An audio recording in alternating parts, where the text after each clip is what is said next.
Nice, man. I think it's a perfect opportunity to transition more into some of these stories we kind of have in the holster here. Um, I think the big one here is the solo speed record of the Salathé. But before we jump right into that, I think we had briefly spoken about a couple stories before that kind of almost kind of lead us into who you are as a climber doing the Salathé speed wall. So I think the first one on the list here is Freestone. Um, Maybe just bring us through who you were as a climber back then and kind of what that story was like. So Freestone's a classic example of measuring risk, right, and trying to understand what the ramifications are, but also at the same time trying to keep the mindset of the first ascensionists in mind and not trying to get too much information and trying to just make it a wild adventure. Because I think it's easy to read every single mountain project every comment they've ever written, right? And you get in these like arguments about like, oh no, that piece isn't that good. It's this good, blah, blah, blah. Oh, my friend didn't place any pieces in deck. Oh, like there's all these opinions, right? And those are valid. But I don't know. For me, I love just kind of going out there and being like, okay, the route goes this direction. Apparently, it's impossible to mess it up. Like, here, you make sure we're going the right way. I'm just going to lead these pitches and we'll just have a ride along the way. Make sure I bring the right gear. Let's have fun. And so my girlfriend Brittany and I, she picked it out, and it was like a almost summer day a couple years ago. I was probably I had done Astroman and the Rostrum, and what's it called? Oh, what is it? It's on the Fifi Buttress. Voyager. So I'd done all three of those, right? And it's supposedly the same grade, right? 11C. Those three are not all the same grade. Like, believe me, don't climb Voyager like me and be like, oh, I onsite Voyager, I should onsite Astroman. No. I mean, unless you float it and it feels like the easiest thing of all time, Astroman's harder. But you're ready for Astroman, go get on it. Just get ready to check the ego. But anyways, so I had done all three of those clean by this point, and was feeling good, and she was psyched. And so we just went up there, and yeah, it is old school. Like, there's not vaulted belays.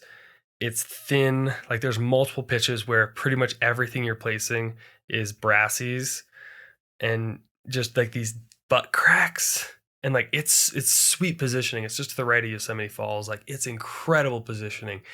But you're just like on these tenuous moves, just placing these little RPs, and like, oh man, is that good? Okay, that's good enough, whatever. And you get up to a belay and it's like equalized tat, right? Oh, And you're like, jeez. oh, this sucks.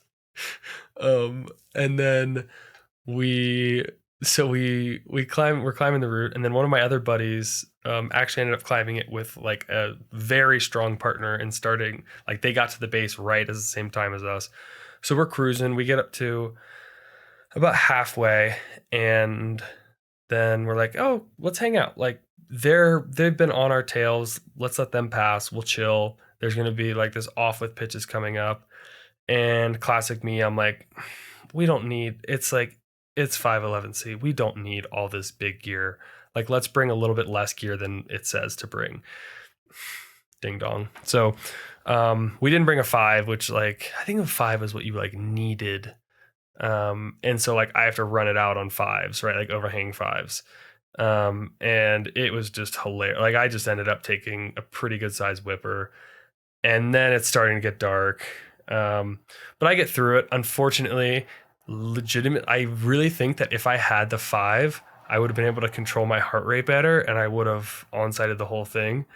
But because I didn't, I was like thrutching and like hoping that this 4 would hold if I like actually had to fall on it. And then I did end up falling on it, and it did hold. Oh, wow. But like, I mean, it was like a wimpy fall because I was just walking it, because I think you're supposed to place, and I think it was, you're supposed to place a 4 and then have a 5 for higher.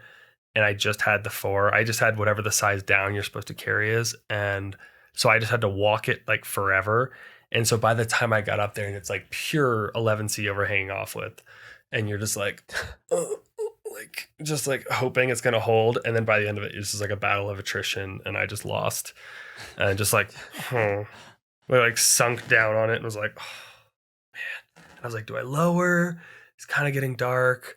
There's still like another 511 pitch left, and I also don't love headlamps, because I don't know. I like just the adventure. So like, she was like, hey, we should both bring headlamps, right? And I'm like, nah, like we got this. We don't need headlamps. And also because it's extra weight, right? And I definitely, someone quoted something awesome to me the other day, and they said, it was my buddy Benj, and he's quoted, I think it was Yvon Chouinard, and he said, if you bring bivy gear, you will use it. Yeah. And like that might not, I wouldn't like direct quote that, but it's something along those lines is what he quoted to me from Yvon Chouinard. Is that familiar? No, I've heard that line before, but I've never heard it applied to headlamps. Well, I think about that for like a lot of things, right? Because like all of a sudden we could bring, why not bring another jacket each? Why not bring extra water? Why not bring more food? Why not bring another pair of climbing shoes? Why not, and it's a kind of a slippery slope. But yeah, I think the headlamp thing is maybe a little, I don't know. I kind of just like the challenge of like, we got to get down in this amount of time. Yeah. Worst case, we have our phones, right? Yeah. Well, I wanted to make a YouTube video. So of course I was recording on my phone a bunch. So I was just killing my phone battery. And then I switched phones with my girlfriend. I was killing her phone battery. And then by the time we got to the top and topped out, yeah, it was dark.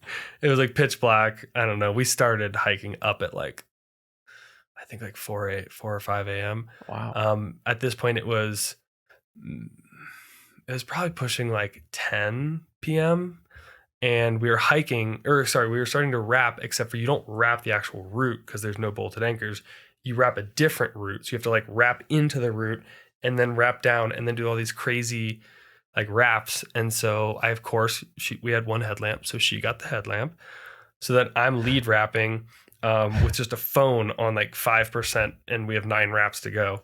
And so I'm just like wrapping to what seems like it would be a nice, like a place where someone might put a bolt, and then like turning the flashlight on and like kind of like going side to side to try to find it. And like I find it and I'm like, okay, flashlight off, boom, clip in, turn it on, make sure I'm all good. Okay, I'm good. Wrap, right? She wrapped, boom, and check where the next one is, like right. And then, but I had both of our phones and they were both at like 4% at that point. So like we're good.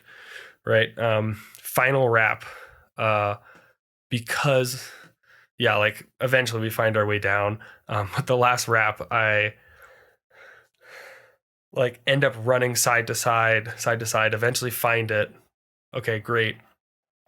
Find like a place that we could just untie and then just kind of like lightly scramble down.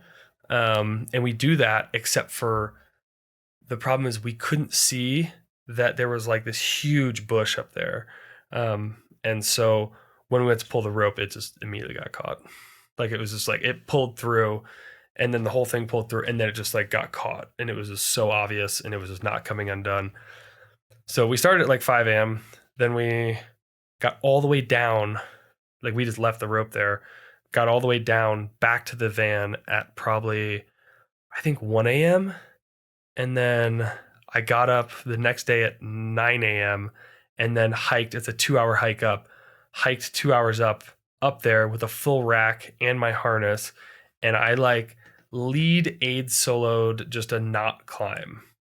And then of course the way, cause like we had enough rope down that I like tied it off and was like lead rope soloing off of that. And I got to this point where I like built a little nest and like pendulumed off that over here, and then was like, just like, I mean, FAing just the worst climb anyone's ever done. Did you put it on Mountain Proj? No one would ever want to do this. Pitch 1, death pendulum on bush on micro brass nuts. Hit ledge, wrap from there. Mm-hmm. Yeah. And then, the second part of, I guess, the pitch 2 in that is untie, scramble up 5/8, undo the rope, retie in, and then reverse your whole thing and go back down. Down climb? Yeah. Oh man, you couldn't just wrap But off the bush or anything? No, because I was gonna get caught again. Oh man. And there were these like fire ants too that were just eating me alive. Oh my god. Yeah. But Jesus through all of Christ. that, I learned a lot about self-reliance. I'm like, yeah, when shit is like, I'm up there just like laughing to myself, like, this is horrible, but this is so fun. Like, if someone else were here right now, they would be laughing at me with me. Yeah. Do you bring headlamps with you now? mm, Uh, I mean, like, if it's like a wall and we're gonna go into the night, like, Yeah. for sure. Yeah. But like, if we're gonna need them, for sure. But if it's like, if we move fast, we shouldn't need them, then maybe one. yeah, I mean, I'm with you there. Like, if I go out and I climb in Red Rocks and I'm planning on being back at the car before the sun goes down, I might not even bring one. Yeah. Yeah. Yeah. Like, I mean, but I did get like, Lover's Leap is near the house here. Yep. And I started a 3-pitch lead rope solo at like 8:20 at night, without a headlamp, and my phone was dead. And so like, like, I probably haven't learned my lesson, because like, You're I just got in up for there. the adventure. Yeah, and like, I got to the top of like pitch 2, like in between, right? Because I'm like kind of just linking pitches randomly, and then as I'm leading the second pitch, but it ended up being the second half of the second pitch and the third pitch, I'm getting up there and I'm building this anchor, and like, the anchor is like, I'm using the moonlight and the reflection off the crack to be like, okay, here's where the cams should actually go, and I'm measuring them against my hand to be like, okay, this is a 4, okay, cool. And then I'm like feeling how well they're cammed in there by like, okay, like that feels engaged. Okay, cool. And that's a little bit of a constriction. And to be fair, I built a 6 cam anchor at the top, because I was like, I think these are all really good, but I don't know.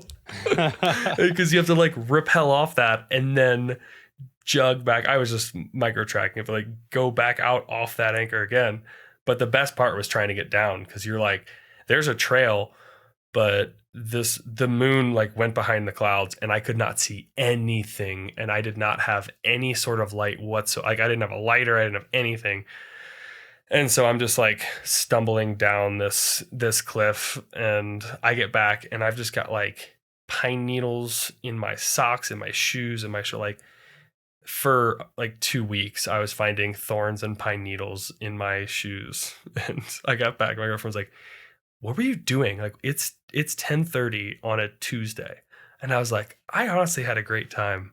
And like, I got all the pitch, like I hit my pitch goal for the day. So Priorities. I don't know if I learned. Yeah. Adventure is really priority number 1. Yeah, Yeah. exactly. I think the next one's Lurking Fear. Another adventure. Mm-hmm. Let's talk about Yeah, that so one. yeah, I hadn't done a ton of rope soloing. Rope soloing was always just like a fun thing to do when no one wanted to climb. Like, for example, Lover's Leap, no one wanted to climb, so I was like, okay, I'll just go do this by myself. And so I probably climbed only like 20 pitches total rope solo before Lurking Fear. And then we were planning on going, the real tough part is we were planning on going to France last year for 7 weeks in the summer. And I didn't really feel like I got a good, like, we kind of just did like big wall repeats in the spring. And I didn't really have like like an ass kicker. And I really wanted one before going to France. And the valley was not providing the temperatures that were requested. And it was just like, I mean, it was June, and it was just like 98 degrees for like 3 weeks straight. And then finally, 4 days before we were leaving, it dropped down to 94. And I was just like, this is good enough. I'm just going to go do it. I'll start at 10 p.m. Hopefully that's cool enough, and I'll just do it. But the challenge was I hadn't led any of the opening pitches.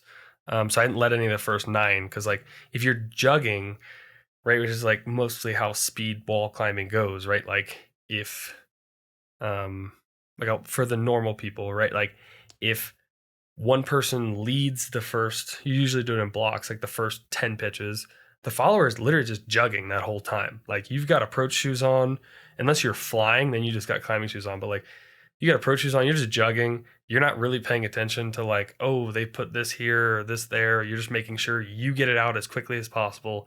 You get to that belay as quickly as possible so you can put them on and be their support as much as you possibly can and make them feel like cush and comfortable and psyched, because that's what you want when it flips over and you're the leader. You want them hurrying their ass off to get up there to put you on belay so that you can just keep doing your thing in a good headspace. So I didn't let any of the pitches, the first 10, which are the more challenging aid pitches, and it was pitch black, right, since I started at 10 p.m. and there's no one in the valley because it was boiling lava hot. And I'm not a great aid climber. Did you bring a headlight? So I definitely did. Okay. I definitely did. I think I even brought two and 2 sets of batteries. Nice. So I'm not stupid. I just like, I like, a little bit of wiggle room in the adventure department, not necessarily in like the extra headlamp department. Got it. But yeah, so I'm just not a great aid climber. And so it was challenging. And then like, I don't know, let's see, if I started at 10, I think like the sun rose at like 8 a.m. And I was like, okay, well, I guess I'm feeling okay. Like I don't, or the sun rose at 6 a.m., excuse me. And I was 8 hours in and I'm like, I feel okay. Not terrible. Well, I guess I'll keep going. And then the sun kind of started creeping around and I was like, okay, I'm starting to feel weird and tired. And then I found, just like sign from the gods, a bomber #1 just like in the crack. And I got up there and I'm like, huh? I'm like, this seems like it would just pull right out. And I pull the triggers and just lift it out. And I was like, okay. So I put it back in, clipped it, and did that pitch. And I went, whoa, okay. Well, like maybe that's a sign from the gods. I'm doing all right. Let's go a couple more. Like I wasn't ready to bail, but I was like, I'm feeling pretty haggard and pretty bad, and it's really hot. Like I brought a t-shirt, I think a sun shirt, and a light jacket because I just wasn't sure, if it gets really windy, I don't want to die of hypothermia for some crazy reason. I was shirtless the entire time. The entire ascent was shirtless, which I wouldn't recommend because then you get like horrible, like not burns, but like, like every climb has some sort of like leaning your shoulder against the wall. And you don't realize that until the next day when you're like, I have strawberries all over my arm. But yeah, it just, like I did that, found that awesome piece. Then 2 pitches, led 2 crux pitches. And then on the like 3rd upper crux pitch, like pitch 14 or something, I'm just feeling horrible and it's getting really hot. And I like see this like weird around the corner, this draw just hanging there. And I'm like, there's not a bolt there. What is that? And I reach around the corner and I like kind of feel it. I'm like, oh, it's a cam. And I pull on the triggers and it's like a brand new blue totem, like brand new with an alpine or with just a regular quick draw on it. And I'm like, okay, the gods are definitely on my side. I'm psyched. We're finishing this shit. Like I'm already at pitch 13 and a half out of, I don't know, 17 or 18. Like this is going down. And like, I just plugged it back in and clipped it and kept going and then cleaned them both on my way back up and was like, this is hype. And then finished it and was just like boiling alive on top because you top out. And while you might have been in the shade a little bit, the sun is just like bearing down on you like as much as humanly possible on just like dark slab for what feels like eternity. And you've got to carry all the rope and rack by yourself and there's no water. And so I finished that and was like, wow, I am beat down. Let's go sport climb in France. You're ready to go. I feel like I was just listening to like your tale of like Dante's Inferno and like how you like worked your way through the circles of hell. And the gods just keep providing you cams to like help you through. Yes. There's like a little something over here, like, oh, what is that? Just Yeah. completely And I found delirious. I found like 3 water bottles up there, and I was like, oh, and they were just, one of them had a splash of water, one of them had no water, and one of them had just like the nastiest looking water of all time. And so I didn't drink. I drank the splash, and then the other 2 I emptied and put in my pack and was like, these are poison water. Like, What you didn't know is that the cams were all like, those were yours. You had already placed them, but you were so delusional. You're like, whoa, this is a new cam. Like, just so out of your mind. You're just like placing cams multiple times. Yeah. What was really eerie though is I got up in that same quick draw, the same style. I'm not gonna say the brand, but the same style. When I got up 2 pitches higher on what's called Thanksgiving Ledge, when like the climb is essentially over, you just have to do like one more 5-10 and one more 5-7 pitch to get to the top. I found totally dismantled the dog bone. So like it had opened up. So like imagine like the 2 cams and the dog bone, like just the thread, the bar tacking had come undone. And I'm like, did someone take like a wild fall here somewhere and end up with both carabiners and not the dog bone? Or did they like cut the bar tacking? I couldn't figure it out, but I just ended up with a dog bone with like the bar tacks undone on them. And I was just like, this is so weird. Like, I don't know what happened here. I don't see any blood anywhere. And like, I hope everyone's fine. Yeah. But I don't know what happened. Like, it was very confusing. You're like walking into a murder scene. Yeah. The like bloody knives there and like all these things. You're like, holy shit. Yeah. That's wild.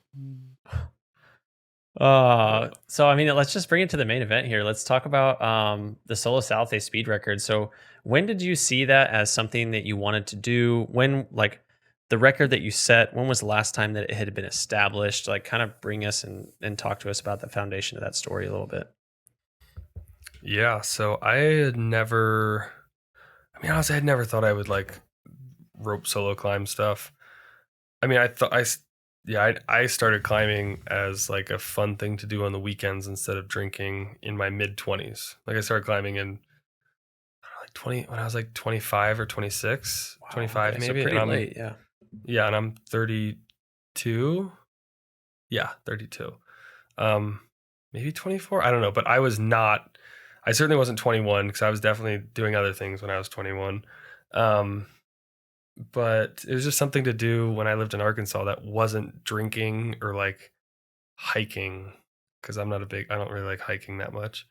And then, so yeah, it was never really a thing until honestly my buddy, Aaron Livingston, who but he's just absolute legend and honestly loved a good adventure. Like, he was the man. I loved listening to all his stories when, I'd tell a crazy one and he'd have, 2 to tell me. And I was always like, man, this is like, it was never a one-upsman thing. It was just like, we got some crazy shit to share. Like, I'm like, tell me, man, I want to hear about it.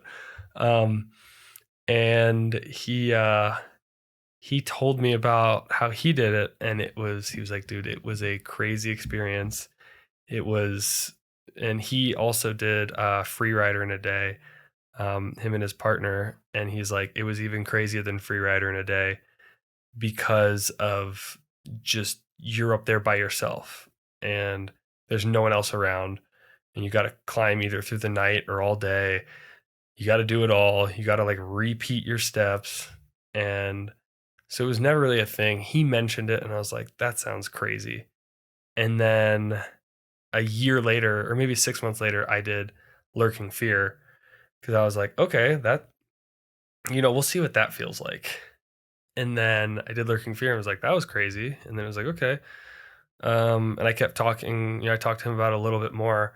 And then Unfortunately, he passed away within the last year, but it was one of the things that we had really talked about. And I was like, oh man, like I at least got to try, right? I don't have to succeed. That's, but I at least have to try because we had talked about it and it just sounded just so fun and so rowdy. And it just sounded something like a great way to kind of honor his memory in a just the rowdiest way possible, right? Like he wasn't someone that he would want someone to go, to his tombstone and cry, right? Like that's not what he wants. He doesn't want you to go to an opera house and see that. Like he would want people, like someone to, honor him by doing the coolest thing possible. And for me, that was trying to follow in his footsteps at the solo Salathé. And, I think only 4 people before me had done it.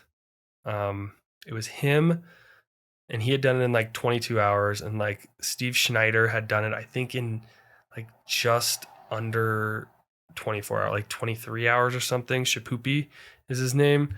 And then, damn, there's one more person who did it, but then Shane Lemp did it in 2010, and he did it in 20 hours and 6 minutes. And I think it was 2010 or 2012 or something. And so no one had touched the record in 10 years. And I was like, sweet. Like if I'm going to do it, I should try to do it under 24 hours. And if I'm going to do it under 24 hours, I might as well try to do it under 20 hours, right? Like, might as well, because a lot of LCAP records are just totally, people have just dedicated their lives to them. And this is something that not many people have done.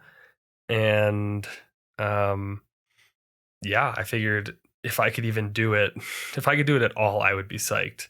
If I could do it in 24 hours, I'd be even more psyched. And if I could somehow, make a little, notch in the Yosemite history books in the meantime, all the better. So what are the logistics involved in accomplishing something like this? Like for someone that might not know exactly what like a solo speed ascent might even entail, like from the ground to the top, like what are you doing to achieve this route, and what is that route like? What kind of teeth, what kind of character does this route have? Yeah, so the Salathé is, really the longest route on LCAP. I would say parallels the nose in terms of the best rock climbing on Earth. It shares 80% or so of the pitches with Freerider. So, right, Freerider, obviously people love Freerider. The Salathé is that, except for instead of getting some easier pitches, you get harder pitches. So where Freerider kind of like wimps out a little bit in a couple spots, Salathé is like, no, we're going, instead of like up high, there's a roof on Freerider that you do a tough 12 minus traverse left and then a couple 511 pitches. Instead of those, you look at the roof and you go, no, I'm going to go straight up this 20-foot roof and then to this overhanging head wall that's like 12 plus and 13, mid 513. Obviously I aided those, but like it's wild. It just takes like such a proud line up the captain of natural cracks. And so, soloing, rope soloing is just, the real thing is you can't have outside help is the biggest thing, right? So like there's no one belaying you at all, ever.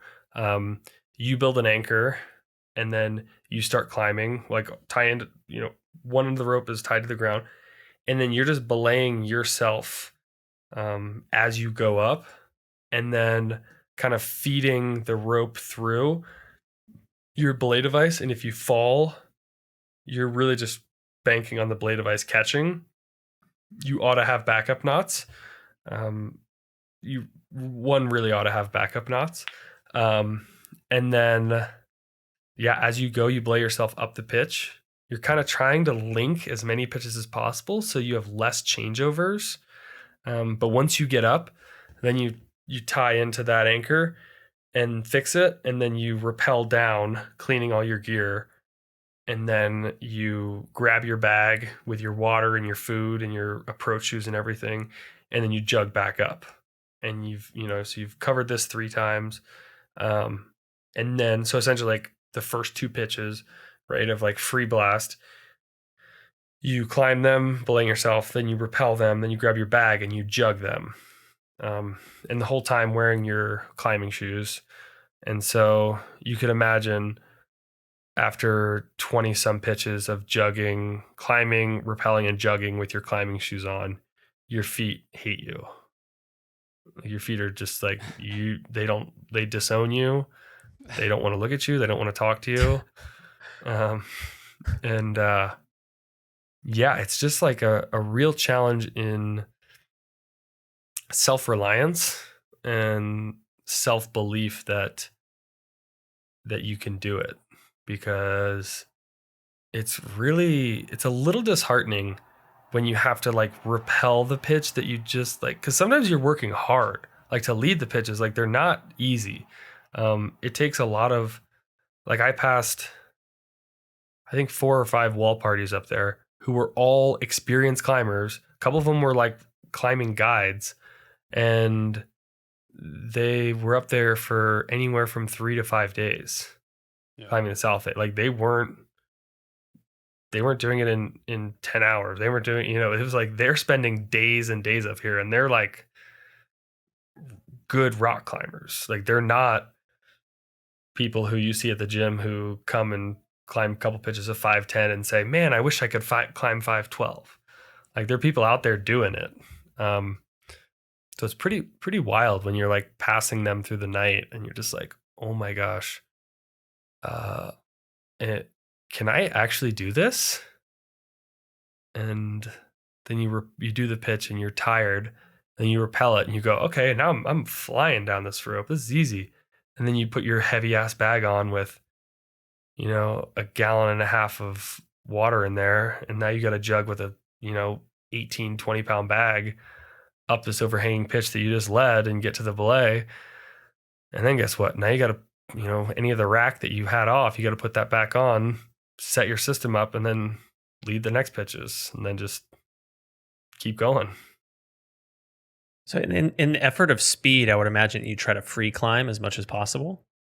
So up, there's a difference between I can free climb 512 as a single pitch off the ground, and then there's a difference between I can free climb up to a certain level after having climbed and rappelled and jugged these pitches over and over and over again. So what was that attrition like for your grade and like free climbing ability as you progressed up the wall? That's a really, really good question. I would say if we broke it up into thirds, maybe the best way to think about it. The first third, I was flying up 510, and then on mid 511, I would pull on we'll say any 511, I would pull on gear. I wasn't aiding at all, really.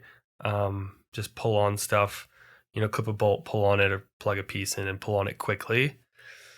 And then 5.9 and under, I was like just flying up it, and they're feeling really good. The middle third was still dark, right? Because I started again I think I started at 8 p.m. So I climbed the first pitch in the sunset, and then after that it was pitch black for the next 20 pitches. And so the middle third, I would say I was probably 10 C and under. I was feeling really good and flowing really nicely. And then anything above that, going more into aid mode. Like I think I aided. Yeah, there was an 11C that I just like aided, because I was just like, I'm whatever 10 hours in, and I just need to get up this without whipping. And to go back to risk, the whip potential is like kind of, if you had a partner, it's fine. But when you're belaying yourself, you kind of have to expect there's going to be an extra, I don't know, somewhere between 6 to 10 feet of rope out. And you're like climbing off of a pillar. Yeah, like you're climbing off the El Cap spire. So you're climbing off this spire. It's 11C and it's pretty nails 11C. And it's just like if you blew it, you would just like kind of fall onto just a huge ledge. And so I was just like, I'm just gonna aid this. And then the last third, I mean, trying to think, I did a couple of 511 free moves, which I was like through the roof about. I was so psyched. But then, I mean, I aided the shit out of a 10D and then did a bunch of climbed a 10B like pretty much free. But still was like pulling on stuff. And then by the time I did, I mean, I freed the 5-7 to the top or something, but there was definitely attrition. Yeah, getting cooked towards the end for sure. And your feet are just destroyed. Was this your first attempt at this route? Like doing the Salathé? Like, had you had any, like, was this an on-site speed solo? Oh no. Okay. No, that would be crazy. Yeah. No, I had done the Salathé with another partner, Jake, who I climbed a bunch with. We did it in, I think, 16 hours the first time. And it was like, whoa, that was burly. We'd done the nose. We probably done the nose together 3 or 4 times. We've probably done Lurking Fear together 3 times, I think. Half Dome. No, we haven't done Half Dome. Watkins. So we've speed climbed a pretty decent amount together, and he's a very solid climber. And yeah, we did it in 16 hours, and that felt like a proper challenge. And then Aaron Livingston and I, we did it in like 12 hours. And he had already rope soloed it at this point. So like we still did it like as a team in 12 hours. And I'm like, shit, man, I don't know how much, like, is 8 hours enough to make up for the fact that you don't have a partner? Yeah. But this was the first time that you had done it solo. Mm-hmm. That you established the record that you did. Mm-hmm. And how fast did you do it? What was your time? It was 19 hours and 57 minutes. Wow. And the outstanding record for 10 years was what? 20 hours and 6 minutes. Wow. It was like there were people. That's one of those times where you're like, oh man, I'm glad I recorded this so that like if someone ever was like, hey, is that legit? I could be like, look at the timestamp on my phone. And then fortunately my girlfriend and then 3 of our friends came and met me on top. And my phone had died, of course, classic. And so I didn't really know what time it was, but I could hear them yelling at me. And I was like, what time is it? And they're like, blah, blah, blah, like 38. And I was like, 38. Okay. So I have, what is that? Monkey brain. Oh, 18 minutes. I have 28 minutes. I have 28 minutes to get up there. And I still had a pitch and a half left. And I was like, I can do this. I have to just come on, let's do this. And then I heard them like yelling, like 10 minutes left. And I was like on the last pitch. And I was like, oh, I've got this. Like, I know I've got this. But yeah, like that's like the good thing about records though, is like, if I didn't know that there was, a arbitrary number, right? But 2006, if I didn't know that existed, I might have taken more time. Like I might have taken another half hour. And then it wouldn't have been as epic. Like it was like a finish where like I like ran as fast as I could up the top. I have all this shit like I ended up like doing the last pitch really weird. Where I just ended up with like the rope tied off at halfway to me and fixed in 2 different places on my harness. And I'm running with 2 40-meter ropes like hanging on either side of me. And I'm just like running as fast as I can and like get to the chains at the last anchor and like smack them and just like collapse. And it was just like, right. Like that's what's cool about, the history is you have something to aim for and to really like a good measure to like push yourself against. So how did that accomplishment make you feel, and how did the community receive that achievement that you did? Um, I mean, it felt good. Yeah, it felt really good. I mean, it was just a really nice way to kind of like honor a good friend and like an inspiration. Um, and then yeah, just to have something to really strive for and achieve, because like it pretty much dominated 6 months of my life. Um, like I was solely focused on that. I wasn't focused on sport climbing. I wasn't focused on bouldering. I was focused on trying to do the Salathé in a day and like live to tell the story about it. And like just get to the top, because at that point I had like four total friends coming to meet me on the top, and I didn't like, you don't want to let them down. You don't want to be like, oh hey, sorry, like I can't make it. I have to rappel, and now you have four friends up on top of El Cap waiting for you that just are, have to hike down by themselves. Oh, but no, it was awesome. It was so fun to do it and have that experience and just kind of keep building that self-reliance where I'm like, okay, anything's possible. And then yeah, I mean, people seem psyched. Yeah, it was cool, but maybe a little too psyched. Because very quickly after came the repeats.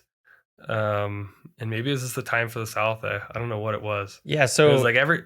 so Go ahead. I think that this is like the funny. I don't know funny, but the I'd like to dive into this a little bit. I mean, so what exactly happened? So Honnold came and beat your record.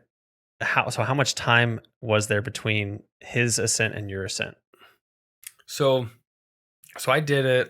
What was it? It was my dad's birthday. Funny enough, it was like May 11th. And then I called my parents and I'm like, I survived and like did the record, blah blah blah. And they were psyched. They also don't fully understand it, but because I'm from Ohio, right? Yeah. My parents are like this. Yeah, they're like, they love that I love it, right? But if I loved knitting, they'd be like, yeah, go knitting. Um, but then like I was talking to Jordan Cannon because I had seen he had just done Lurking Fear solo, and then it was like 5 days later, Jordan did the Salathé, and I was like, well, shit, he might be the record, because like, I mean, he's a significantly more established Yosemite climber than I am, right? Like, I mean, I obviously climb in Yosemite, but like, I haven't done Freerider in a day. I haven't done Golden Gate in a day. I haven't done, Wet Lycra Nightmare, right? Like, he's a decidedly better free climber than me. And so I was like, well, he might do it. And then he ended up, I think, getting caught behind some parties, and then going like a little bit over, right? And then, but I was talking to him, and then what was funny is I started getting, after I did it, I started getting reports of like random people I don't know messaging me and being like, hey, just so you know, like I saw Honnold with a rope walking up to El Cap looking like he's heading towards Free Blast. And I'm like, huh? And I just started getting these like hilarious reports. And at this point, we had already left to where we were in Australia, or we were in New Zealand. Like we're like hanging out in New Zealand, like all the way around the world, like truly. And I'm getting reports like Honnold's going for the South, and I'm like, of course he is. Like no one's touched it in 10 years. So yeah, so what do you think about like why no one cared about it until you established the record? So have you digested that a little bit? Have you like had any answers or questions in terms of like why everybody was like not allowing you to have the space to just sit with it for a while? Like, I mean, I don't know. Like, I reflected on it a little bit. I'd be like pretty pissed. I'd be like, what the fuck? Like, like you can't just like, give me my moment and let me have my etch in time for a while. Like the Salathé speed record solo probably doesn't mean shit to Honnold or other people. It's like, why did they target that? Like, what were your thought processes on that? Yeah. Yeah, I don't know. I think I'm like pretty at peace with it because I think it's I mean, at the end of the day, it's like, it's a rock climb, kind of, who cares? But yeah, I don't know. It could have been what is the term? Bildungsroman. It could have been like a coming of age type of thing where it was meant to happen this year and it was going to happen regardless. It could have been, people saw it and had forgotten about it and thought, hey, now it's, this is, hey, I haven't thought about this in a while. Now, it's in vogue, right? Like, oh, I'm psyched to try this, right? But at the end of the day, I mean, I couldn't. It definitely would have been sweet for it to hold for a year or 5 years or 10 years or whatever. But honestly, like, I'm not a professional climber. Like, I'm not a great free soloist. Like, I do it some, but not a ton.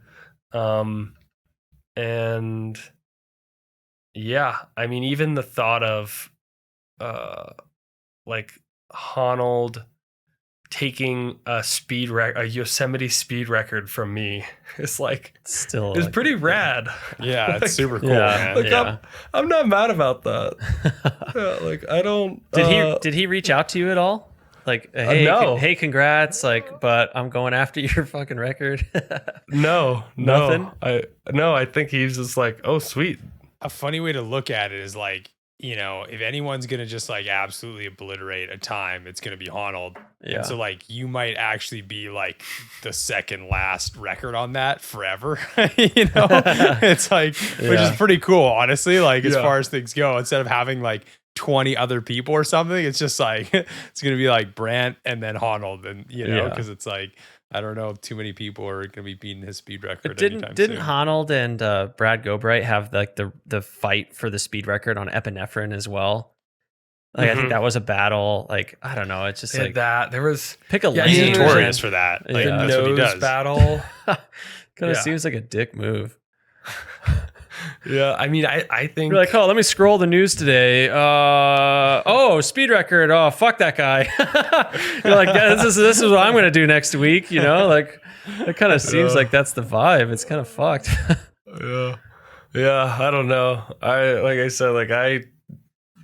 honestly didn't even know Yosemite was a thing when I started climbing. So I'm like, you know what? To be even mentioned in the same conversation with the Michael Jordan of speed climbing, right? Like, you can't argue he's the best outside of like hard aid climbing, right? Maybe like Ammon McNeely, or like there's some newer guys on the block who are absolutely crushing it.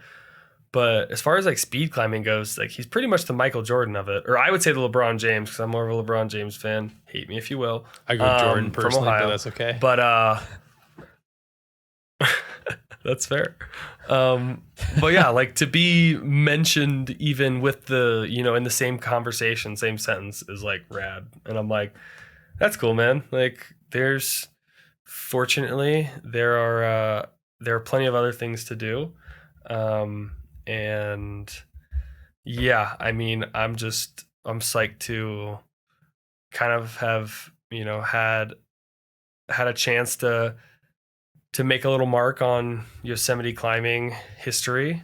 And yeah, I mean, it was, I don't know, like, I feel, people like tell me that I should be upset or something, but I don't know. I just don't really, it doesn't really, like, I wish I was still the record holder, but it doesn't really make me mad. I'm like, it's kind of rad, and also, like, it's a fucking rock. I don't own the rock, so like, it's cool that someone went and broke the record. Like, yeah, I mean, I don't think it detracts from your achievement at all, and you definitely shouldn't feel anything but super psyched about what you did. I just think it's just a funny chain of events.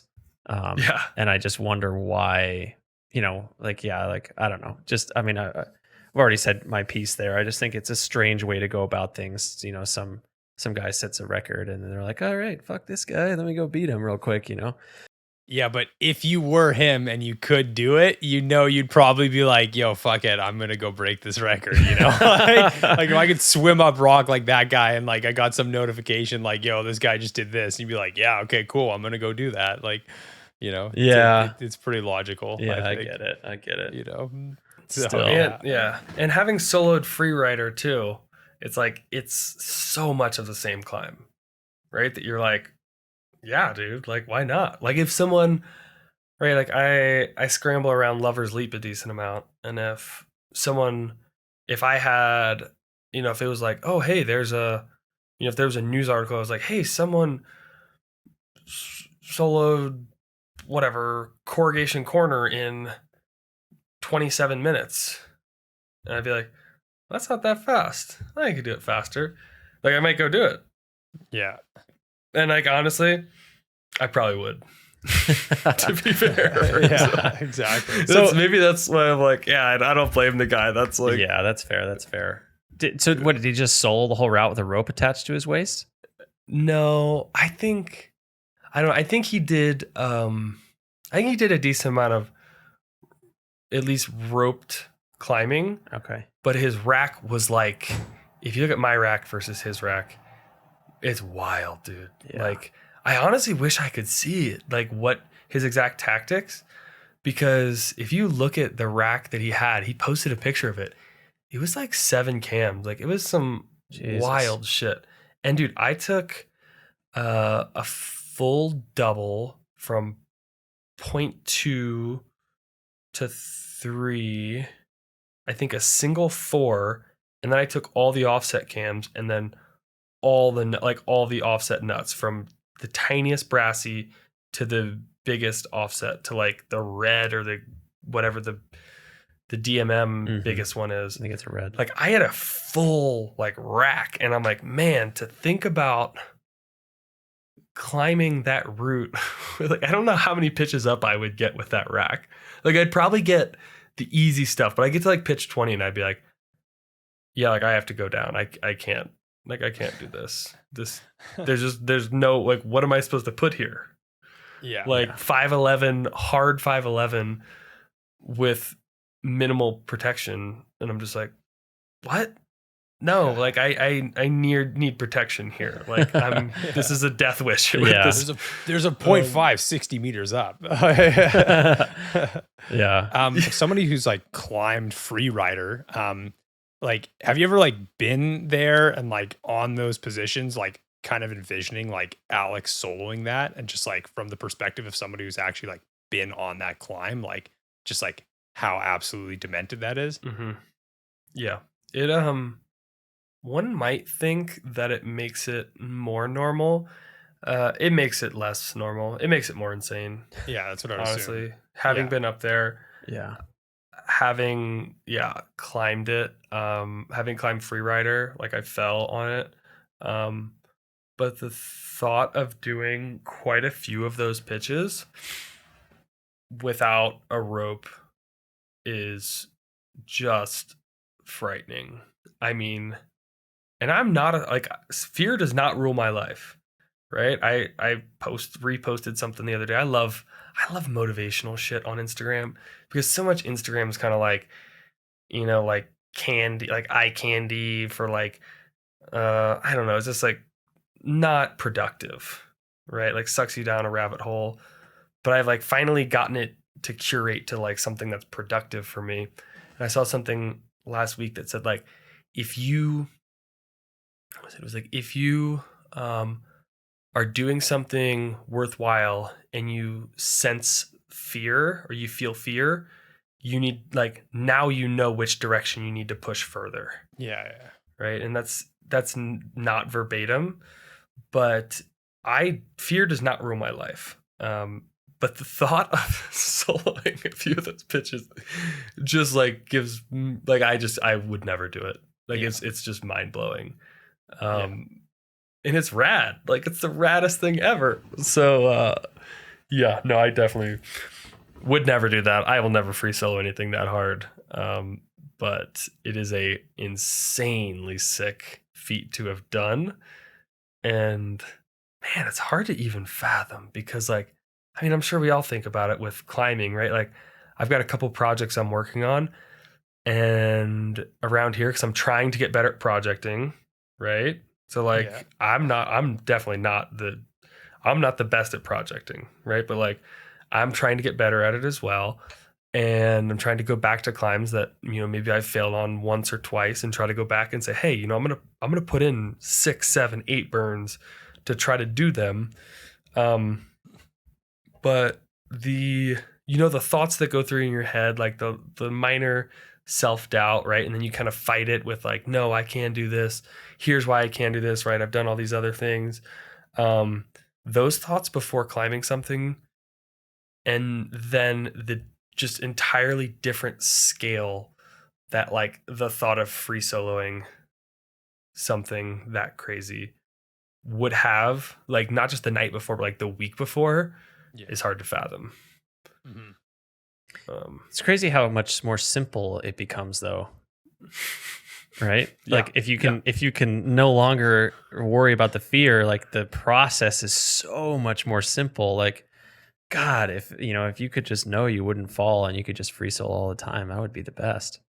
Yeah, like no, yeah, you don't have to place cams. Yeah, no it's easier to cams, no climb. anchors. You just climb. It's fast. It's smooth. Yeah, it's so beautiful too. Like if you ever, I call it scrambling a lot just to make everyone feel more comfortable. But yeah, like scrambling around. Yeah, I scramble 5'10". Yeah, no, not me. My rule is 5'9" and under. Nice. But yeah, the uninhibited, where like you can move wherever you want. You don't have to worry about like belaying or like, oh, what gear am I going to hold for this versus that? Or like, oh, now I got to belay my partner up. You're just like, no. Let's just go for a romp in the, on this big granite playground and see what happens. Well, not see what happens. Get to the top and then decide like, oh, do we want to, down climb something else, or do we want to walk off around to the front and climb something else up? Or, there's all these different options versus like with a rope and a rack and your harnesses and your approach shoes, all of a sudden, like you have to walk around or you have to like rappel down. It's not like, oh, I could down scramble a, 5'7". Like that's not an option. Yeah. But so definitely very liberating. Yeah. For solo, it's a fun experience. I have very, very little experience with it, but it's definitely like the purest expression of climbing. So what's next? What's next for you? What does the future hold for your channel and for yourself as a climber? I think for myself as a climber I'm going to, the last 2 years, I'm always trying to figure out what I suck at as a climber. And so I was good at sport climbing, and it's all relative, right? I was good at sport climbing. I was way better at sport climbing than I was at like any speed or like big wall stuff and bouldering. Like I was always horrible at bouldering. And then I got better at like bigger stuff. And then it was like, okay, sport climbing and bigger stuff, and then horrible at bouldering. Within the last like year and a half, I've been just like focusing on bouldering and big walls. And that's kind of been my joke is that like I don't sport climb or single pitch climb. I only boulder or do big walls. And if you look at the channel, like you can see like there's not many single pitch. There's not many times I'm like 0 to 80 feet off the ground. Like it's either I'm 3 feet off the ground doing a dyno or I'm 1,000 feet off the ground.